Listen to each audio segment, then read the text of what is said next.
spray paint was $7. But watching Tia get into her criminal ways, that's kind of priceless. What are you writing? There's a wonder.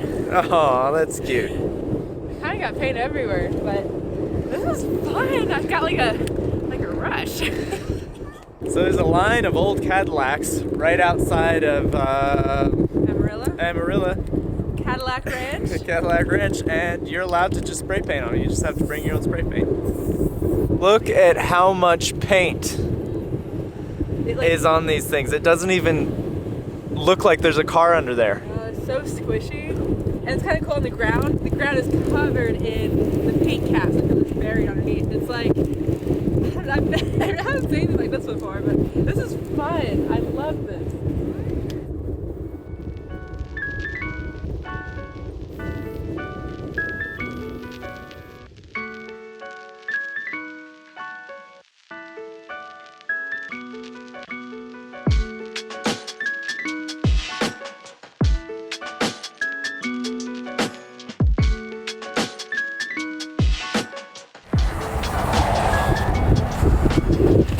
Oh my gosh. That is so windy. Oh, holy moly. It was actually kind of hard to paint because every time I would paint, it would just fly everywhere, all the paint would. And there's a dust storm over there.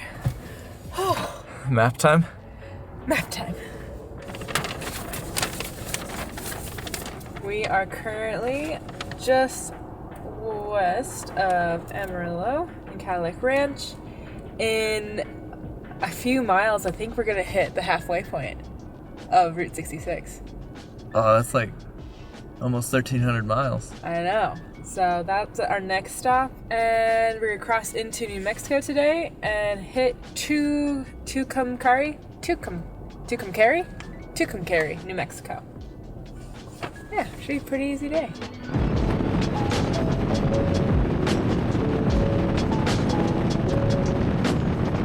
So it's a tradition on Route 66 when you're on this journey to pull off a Cadillac Ranch and spray paint it. But it's cool because I think that like the spray paint itself is permanent, but since so many people paint the cars, your signature is only on there for a day or two. A day or two at most, you know. Yeah. I did get paint in my hair, in my sunglasses, and all over my fingers. Gives you character. Gives me character. Yeah. Oh, side note. Yesterday on the video we talked about how we may run into fires around here in Amarillo. And it looks like we're going to be okay. The corridor that we're going through is going to be good. Mm-hmm. But that being said, I can totally see why they're having such a tough time with this fire because the wind is just... It's gnarly. It's absolutely insane. And the grass is so dry.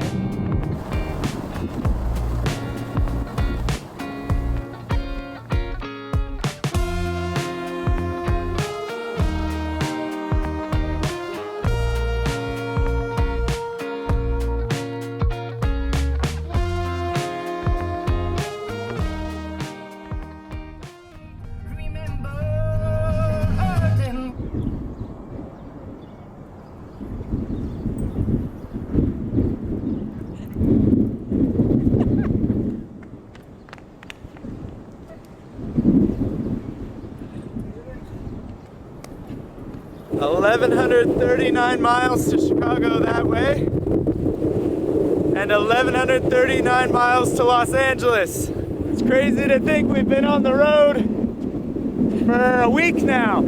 Oh my God. And we're halfway done. It's so windy. There's Tia. The country for scale.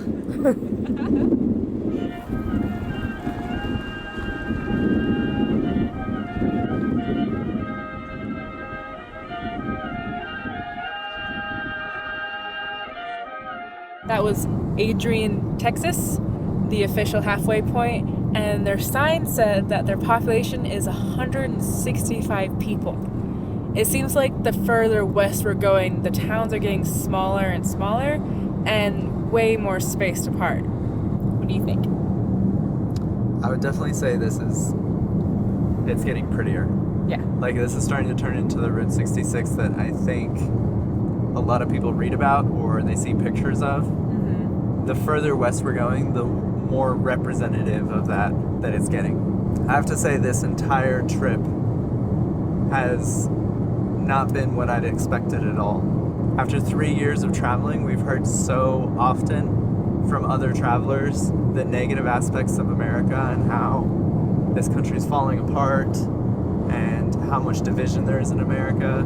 But everyone that we've actually talked to that's not being represented on the news or the media has been nothing but kind to us. So, every single person. Just so welcoming and like chatty, and just sit down and talk to us. It's just been And we're talking, amazing. we're talking to dozens of people in every state, and every person has been nice and open and kind. I think I had some weird ideas about my own country just because, especially for the last 3 years, the only interaction I had with it was through the news, and the news is always horrible. Yeah, so we came here kind of biased about our own country. Yeah. You know? And I feel like this is starting to change my mind for the better, I think. I think so. Shoot. We read that this happens from time to time with Route 66, is that it just ends in nothingness? Wait, this is emergency vehicles only. Is that what it says? Yeah. Ugh. Fine. Where does it say that? There's a white sign that says emergencies only. Okay.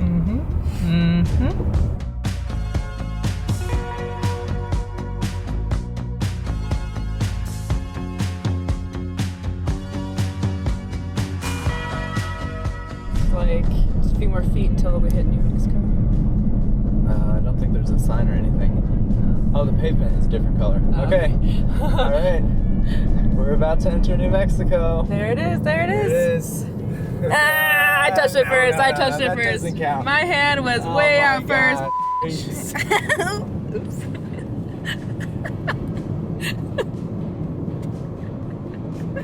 To cut that now. Doesn't matter. I was first in New Mexico. Wow. Well, you didn't tell me there was gonna be dirt road. To be honest, I didn't know there's gonna be a road. Wow, we're on an old highway now. This kind of reminds me of when we were in Australia and we'd be on the highway and it would just end and be in the dirt roads. Like the Northern Territory. Yeah, that was so cool. This is kind of like that. No road trains though. We're the only people out here. I really missed the red dirt. Isn't that just like, seeing it, didn't you get super happy? It feels like coming home. Yeah, definitely. We're back in the Southwest. I really feel like it's almost as if it's right at the state line between Texas, and as soon as you go into New Mexico, it just feels like a different world. It feels like we're back in the Southwest. Yeah, I've read that Tucumcari is the gateway to the Southwest, so There you go. right there. Boom.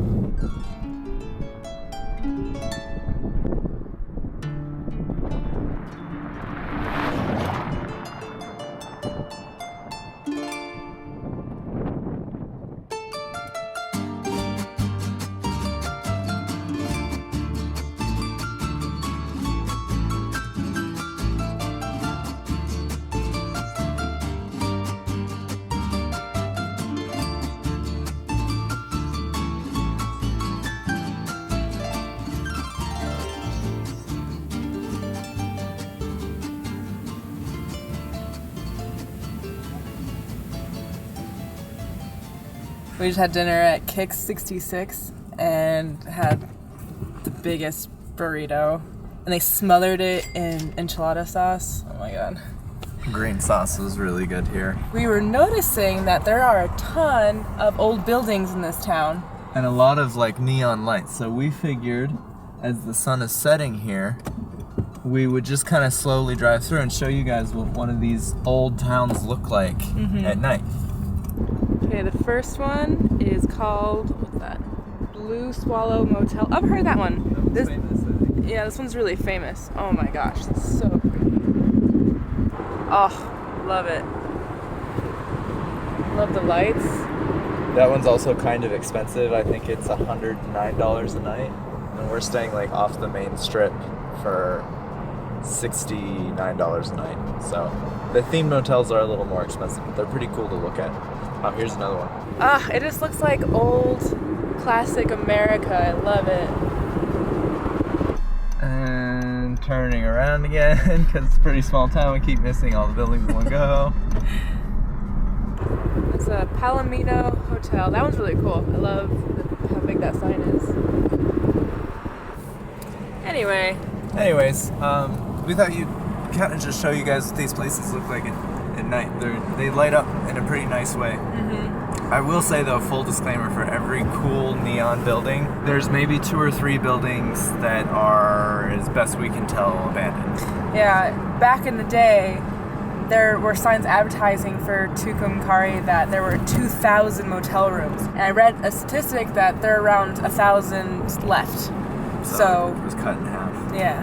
There's this style of Old Americana. Yeah. There's just something about it that's just so charming and like classic, I guess. Yeah. Anyways, that's the whole town. Yep. You want to go back to the hotel?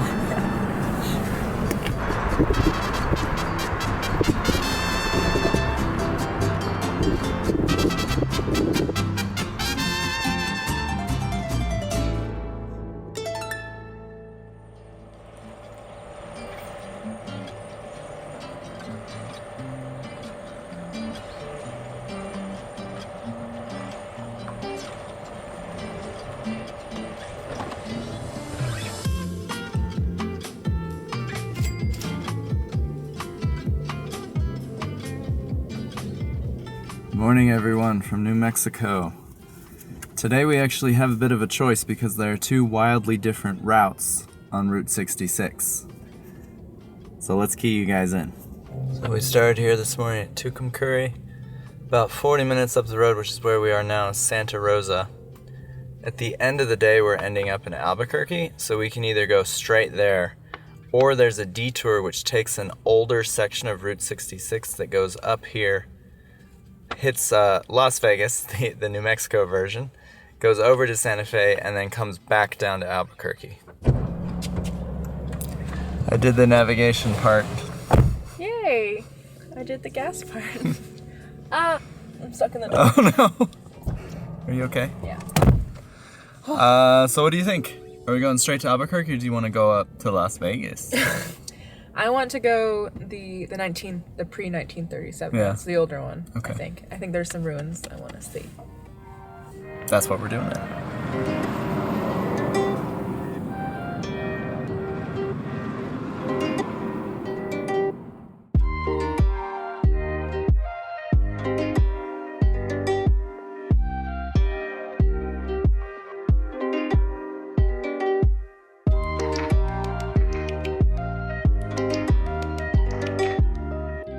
This is the first time on this road trip we've seen mountains.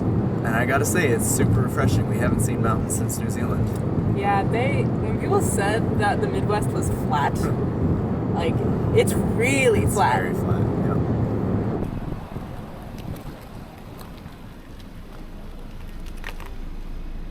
Hey Tia, where are we? Las Vegas. It's a lot quieter than I remember it being. We're getting food. Look the size of this thing. It weighs like 2 pounds. Tia for scale. I got the green chili breakfast burrito, and oh my god, look at this. There's no way you're gonna be able to finish that. Is that a challenge?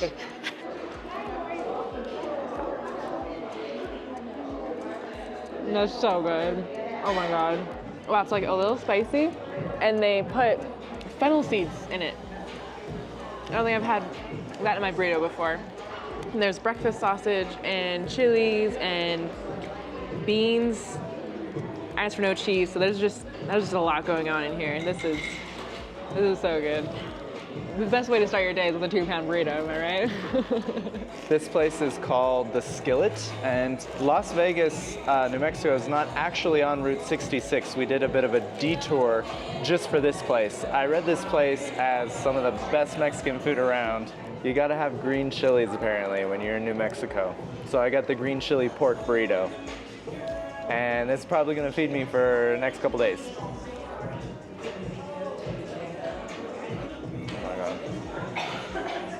if you've been watching this channel for any length of time, you know I'm convinced that Mexican food is the best food in the world.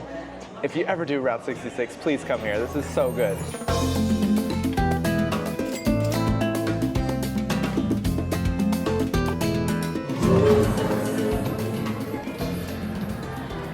One of the best meals I've had in a long time. Tia lost her bet. I was bested by the big burrito.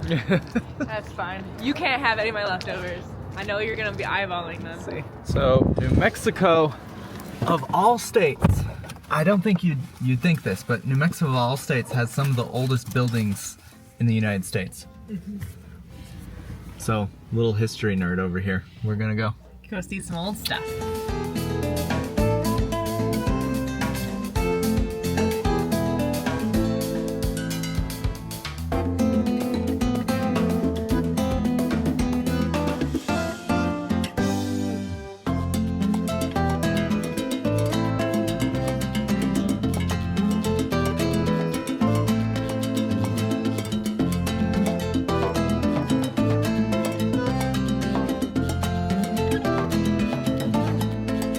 We are in Pecos National Park, and this was the whole reason why I wanted to take the older route of Route 66. At its height in the 1400s, there were 2,000 people living in these pueblos over here. And not only was that part of this area's history, but there's also a Spanish mission, there was a Civil War There was battle. a Civil War battle. Okay, can I talk about the Civil Yes. War?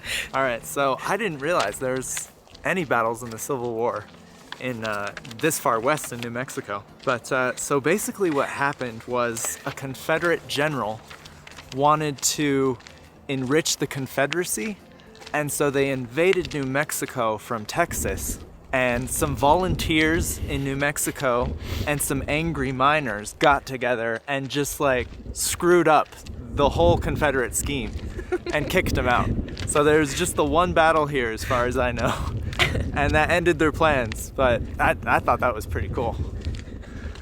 You can see the remains of one of their structures, and it's neat. You can see, kind of make out like the different individual rooms they had. The Pecos Pueblo people became so prominent in the community that they started trading not only in people in the area, but all the way to the Great Lakes where we started this road trip. So it's just wild to me that Route 66 kind of has been used for way longer than the 1920s.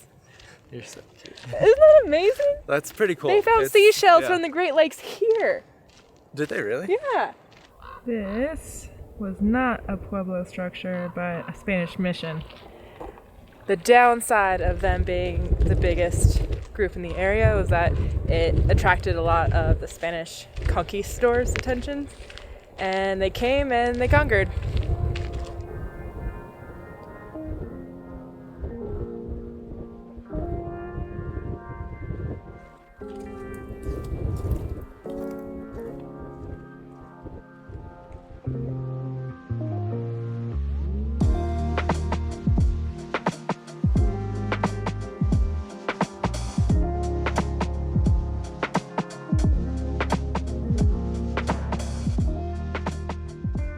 Oh, this building, the oldest church in all of the United States. Yeah, it's pretty cool.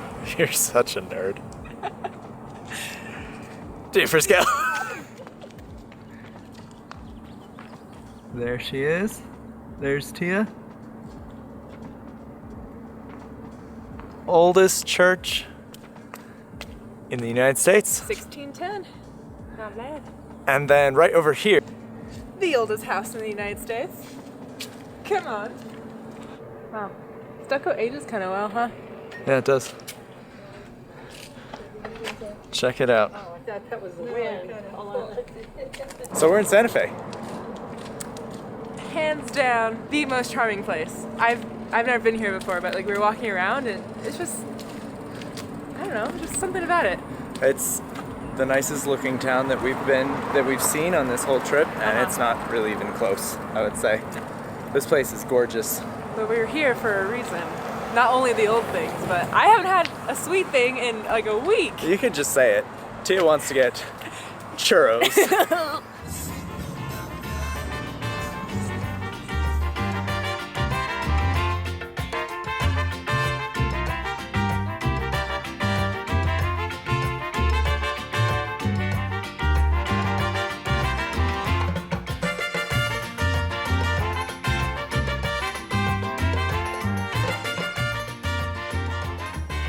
I have a place picked out. You've been looking forward to this for like 4 days. I mean, I've been trying to limit how much sugar I've been eating.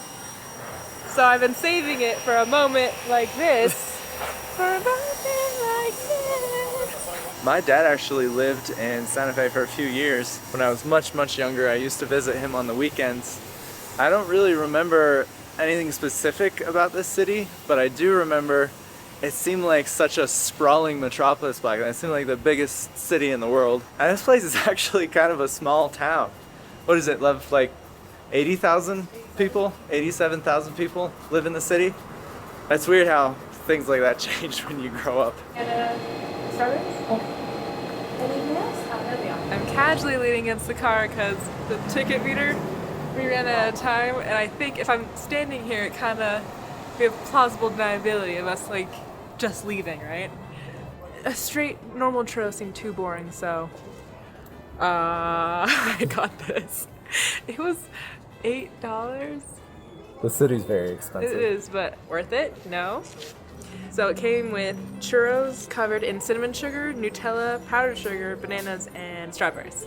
And it weighs as much as our burrito this morning. Been waiting a week for this.